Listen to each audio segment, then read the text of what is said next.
அனைவருக்கும் வணக்கம். என் பேர் சானந்தனா. தேவகோட்டை சென்மன் மாணிக்க வாசகம் நடுநிலைப் பள்ளியில் 7ஆம் வகுப்பு படிக்கிறேன். நாம் எந்த ஒரு காரியத்தையும் தொடங்கும் பொழுது இறைவனை வணங்குகின்றோம். ஒரு புதிய தொழிலை ஆரம்பிக்கும் பொழுது இறைவனை வணங்குகின்றோம். ஒரு மிதிவண்டியை வாங்கினால் இறைவனை வணங்குகின்றோம். ஒரு வாகனத்தை வாங்கினால் இறைவனை வணங்குகின்றோம். ஒரு வீடு கட்டினால் இறைவனை வணங்குகின்றோம். ஒரு நல்ல நாள் அன்று நல்ல நேரம் பொழுது இறைவனை வணங்குகின்றோம். அதுபோல இந்த சுபகுர்த்தமான நல்ல நாளன்று இறைவனை வணங்காமல் எப்படி? முதலில் இறைவனை வணங்கிவிட்டு உரையை தொடங்குவோம். திருப்புகழ். முத்தை தருபத்தி திருநகையத்தி கிரை சக்தி சரவண முத்து கொருவித்து குருபரை என ஓதும் முக்கட்பரமக்கு சுருதி முற்பட்டது கற்பித்திருவரு பக்பத் முகுவட்கத் தமரன் அடிப்பேன 10 தலைதட்ட கணைதொரு உற்றை கிளிவட்ட பருதொரு வட்ட பகல்வட்ட தீரியில் இரவாக பச்சை கிடதச்ச கடவிய வச்சை மெச்ச தகுபொரு வச்சித்தருதச்சி தருவது ஒரு நாளே தித்திசைய ஒத்த பரமுரணித்த பரமைத்து பைரவிரி கொட்க நடிக்க கழுதடி கல்லுதாட திக்கு பறையட்ட பைரவதொக்கு தொகுதொக்கு தொகுதொகு சித்திரப்பவரிக்கு திகழ என ஓத கொத்து புறகத்து களமிசை குத்தி முக்கு பிடி என முதுவை கொட்புற்ற நட்புற்ற உணரை வெட்டு பலியிட்டு குலைக்கினி குத்துப்புற ஒத்த பரமர பெருமாளை. திருச்சிற்றம்பலம். இறைவனை நன்றாக வணங்கினோம். இனி உரையை தொடங்குவோம். கல்வியுள்ளவரே கண்ணுள்ளாரலாம், கல்வி இல்லாதவர் கண் போன்றது. கல்வி மிகுதிரல் கழிந்திடும் கடமை, கற்பதுவே உங்கள் கடமை என்கின்றார் பாரதியர். கந்தசஷ்டி விழா கழக தலைவர் அவர்களுக்கும் செயலாளர், பொருளாளர், உறுப்பினர்கள் மற்றும் இங்கு அமர்ந்திருக்கும் அனைத்து பெரியவர்கள் அனைவருக்கும் என் முத்தான முதற்கண் வணக்கத்தை தெரிவித்துக் கொள்கிறேன். நான் பேச எடுத்துக்கொண்ட தலைப்பு படிக்க ஜெயிக்க. இந்நூல் ஐயா சுகிசிவம் அவர்களால் எழுதப்பட்ட நூல். ஏன் படிக்க வேண்டும்? படிக்க என்ன வேண்டும்? எப்படி படிக்க வேண்டும்? படிக்கும் திறனை எப்படி வளர்ப்பது? ஆசிரியர் பங்கு என்ன? எந்த சாமியை கும்பிட்டால் படிப்பு வரும்? படிக்க ஜெயிக்க. தேர்வில் மற்றும் வாழ்க்கையில் வெற்றி பெறுவதற்கான வழிமுறைகள் உள்ளன. அதாவது தேர்வில் வெற்றி பெறுவதற்கும் வாழ்க்கையில் முன்னேறுவதற்கும் தேவையான ஆலோசனைகள் மற்றும் வழிகாட்டுதல்கள் உள்ளன.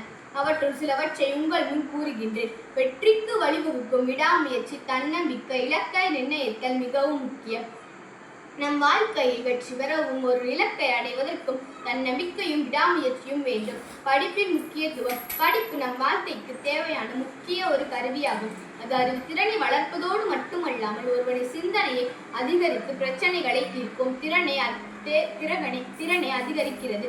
உணவும் உறக்கமும் போல படிப்பும் நம் வாழ்க்கைக்கு இன்றியமையாதது. ஒருவரின் அறிவை வளர்த்து அவருக்கு புதிய வாய்ப்புகளை உருவாக்க உதவுகிறது. அதுபோல ஒரு நபர் உலகத்தை பற்றியும் தம்மை சுற்றியுள்ள விஷயங்களை பற்றியும் ஆழமாக புரிந்து கொள்ள முடியும். ஏன் படிக்க வேண்டும் என்ற கேள்விக்கான பதில் படிப்பதற்கான முக்கியம் அதை விளக்குகின்றது. எப்படி படிக்க வேண்டும் என்ற கேள்விக்கான பதில் படிப்பதற்கான சரியான வழிகாட்டுதல்கள் மற்றும் குறிப்புகள் உள்ளன. படிப்பதற்கு என்ன வேண்டும் என்ற கேள்விக்கு படிப்பதற்கான குறிப்புகள் மற்றும் தயாரிப்புகள் அதை விளக்குகின்றன.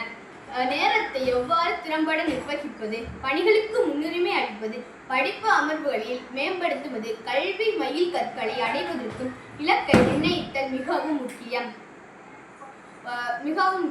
பாட புத்தகங்கள், நூலகங்கள் மற்றும் கல்வி ஆதரவு சேவைகள் உள்ளிட்ட பல்வேறு கல்வி வளங்களை பயன்படுத்த வேண்டும் என்கின்றார். படிப்பதற்கான உந்துதல் மனநிலை ஒரு முக்கிய அம்சமாகும்.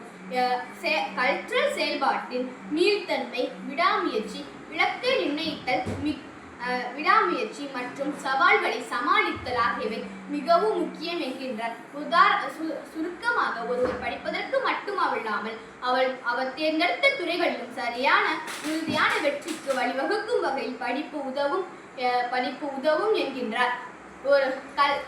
படிப்பதற்கான முறையை கல்வி என்ற தலைப்பில் திருவள்ளுவர் இவ்வாறு கூறியுள்ளார். கற்க கசட கற்பவை கற்றபின் நிற்க அதற்கு தகம். ஒருவர் கற்கவென்ற நூல்களை பிழை இல்லாமல் கற்க வேண்டும். அவ்வாறு கற்ற பின்பு அதற்கு தகுந்தவாறு நிற்க வேண்டும். தொற்றனை தூறும் மணற்கேணி மாந்தருக்கு கற்றனை தூறும் அறிவு. தோன்றுகின்ற கேணியில் தோன்றுகின்ற அளவுக்கு தண்ணீர் ஊறும். அதுபோல கல்வி அளவு, அதாவது படிப்பு அளவு அதிகரிக்க அதிகரிக்க அறிவு பெருகும். ஒருமைக்கண் தான் கற்ற கல்வி ஒருவருக்கு எழுமையும் ஏமா புடைந்து ஒரு பிறப்பால் ஒருவர் பெற்ற கல்வி அறிவானது அவரது 7 தலைமுறைக்கும் பெருமையை கொடுத்து பாதுகாவலையும் கொடுக்கும். உன் கைரேகையை வைத்து மட்டும் உன் எதிர்காலத்தை தீர்மானிக்காதே. ஏனென்றால் கையில்லாதவர்களுக்கும் எதிர்காலம் உண்டு. குறிக்கோள், விடாமுயற்சி, கற்றல், கடின உழைப்பு இவை 4ம் இருந்தால் வாழ்க்கையில் எதை வேண்டுமானாலும் சாதிக்கலாம் என்கின்றார் ஐயா அப்துல் கலாம் அவர்கள் என கூறி எனக்கு இந்த நல்ல வாய்ப்பு நல்கிய இங்கு அமர்ந்திருக்கும் அவையோர் அனைவருக்கும் நன்றியினை தெரிவித்துக் கொண்டு விடைபெறுகிறேன். நன்றி, வணக்கம்.